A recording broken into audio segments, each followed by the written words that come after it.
अभी आप देखिए कि डबल कंक्रीट है, नीचे भी कंक्रीट है, ऊपर भी कंक्रीट है, और रोड से ज़्यादा मजबूत कंक्रीट से ये बनाया गया है सिर्फ स्टॉल्स बनाने के लिए।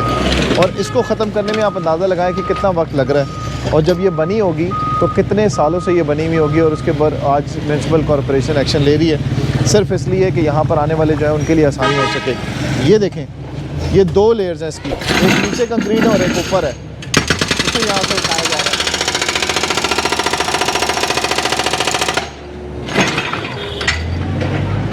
अब ये दूसरी तरफ ऑपरेशन हो रहा है। ये देखें, ये स्टॉल्स इन्होंने अंदर किए हुए हैं। ये अब मोहसिन अगर आपको दिखाएं तो यहाँ पे ये स्टॉल्स लगते होते हैं। ये सारे स्टॉल्स इन जगहों के ऊपर लगते हैं। जिस तरह के थड़े बने हुए हैं इनके ऊपर इस तरह के ये स्टॉल लगते होते हैं। एक ये हो गया, एक ये हो गया, और ये जितने भी स्टॉल्स हैं ये सारे के सारे यहाँ बाहर लगते होते हैं। दिखाना ज़रा मोहसिन ये, तो इनको ख़त्म करने के लिए अभी ऑपरेशन हो रहा है ताकि यहाँ पे गाड़ियाँ आसानी से खड़ी हो सकें। एक तरफ वहाँ से ऑपरेशन हो रहा है और एक तरफ से यहाँ से ऑपरेशन हो रहा है। ये देखें, ये पूरे थड़े अब यहाँ से उठाए जा रहे हैं।